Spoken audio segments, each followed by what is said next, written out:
E assim mesmo, descontraído, Silvio Santos falou para quem estava ali. Nós de televisão estamos vendo que por mais que a Record queira se aproximar da Globo, em todos esses anos ela não passou de 11 pontos e ultimamente ela tem caído para 10, para 9, para 8 pontos, o que significa que o público dificilmente vai deixar a Globo. A Globo é um muro e ultrapassar este muro a gente só consegue de vez em quando. É claro que se você tem um jogo de futebol entre o Corinthians e o São Paulo na Bandeirantes, pode dar 30, 40 pontos, mas no dia seguinte as pessoas voltam para a Globo. Enfim, a gente já sabe que lutar contra a Globo, na minha opinião, é impossível. É impossível. Alguns segredos do Silvio Santos, empresário, para nós, para mim, Gerson. Uma das coisas que não deve preocupar quem quer se meter em qualquer tipo de negócio é não se preocupar com os elogios ou com as críticas.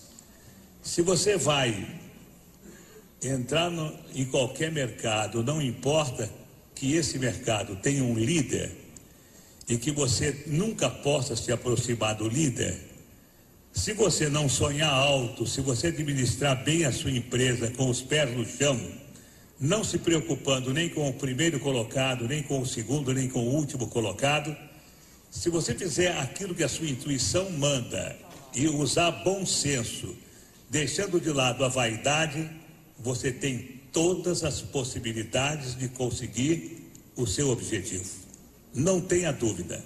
Só não consegue o objetivo quem sonha demasiado. Só não consegue o objetivo quem pretende dar o passo maior do que a perna.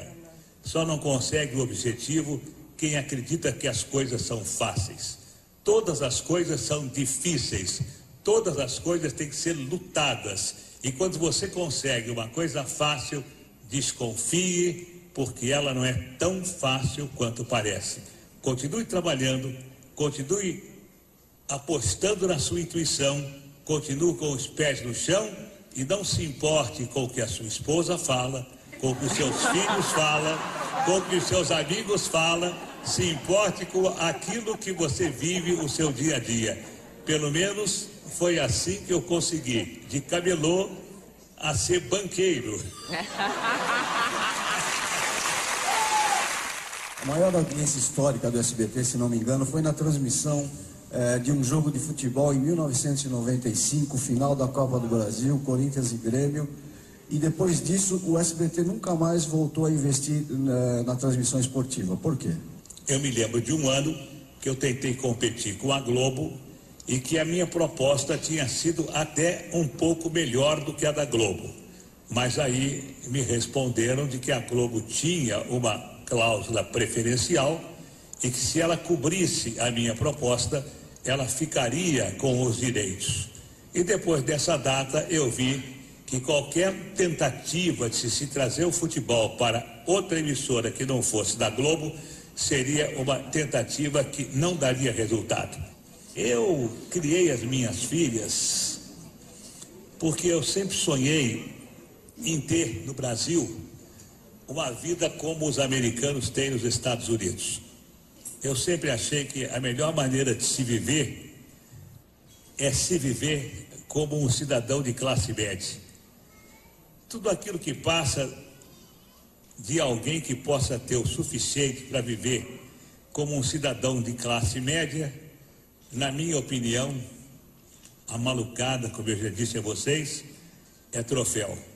O dinheiro, para mim, representa apenas troféus de sucesso, troféus de vitória. Durante as comemorações dos 30 anos do SBT, ao vê-lo falar, eu vi não um grupo de funcionários aplaudirem o patrão, um empresário. A sensação que eu tive foi um grupo de fãs aplaudindo e ouvindo um ídolo. Você, Silvio Santos, se enxerga assim? As pessoas trabalham para você e te adoram. Não, eu nunca me preocupei com isso e eu até me surpreendo com a minha popularidade. Não, verdade, eu me surpreendo porque nunca foi objetivo meu e as pessoas de imprensa sabem disso. eu não dou entrevistas para os meus colegas, eu não vou a programas dos meus colegas, porque eu acho que eu exerço a minha profissão. Eu faço aquilo que eu tenho que fazer como profissional. Se o SBT, se eu fosse funcionário do SBT, assim como... Bom, eu nunca fui funcionário, porque quando eu comecei na televisão, eu já alugava os meus horários. Mas se eu fui funcionário só da Rádio Nacional. Mas eu sempre fiz aquilo que me mandaram fazer. Então, hoje no SBT, eu faço o meu programa e posso garantir a vocês, embora vocês vão dar risada, eu sou voluntário.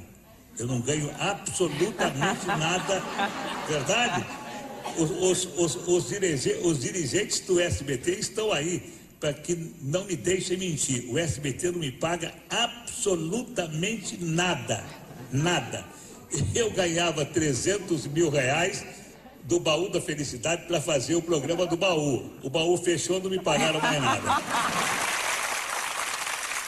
Só quero agradecer a vocês terem vindo e terem escutado toda essa minha história, porque o livro que o Arlindo fez, um grande amigo meu, ele fez por conta própria, e eu fiquei muito contente, porque o livro que ele fez de mim fez com que ele tivesse uma velhice um pouco mais confortável. Venderam muitos livros, mas se tivesse que contar a minha história desde os 14 anos, quando eu comecei a minha vida de camelô, ou desde a escola pública, quando eu comecei a vender doces no recreio para ganhar doce, eu acho que dariam 3 ou 4 volumes. Então, vocês que vieram nesses 30 anos, eu só espero, dizendo com toda sinceridade, olhando para a minha vida, a sorte que eu tive, a saúde que eu tenho, a família que eu tenho, se vocês tiverem, e eu faço votos que tenham, vocês serão tão felizes quanto eu sou. Era a entrevista que eu queria ter.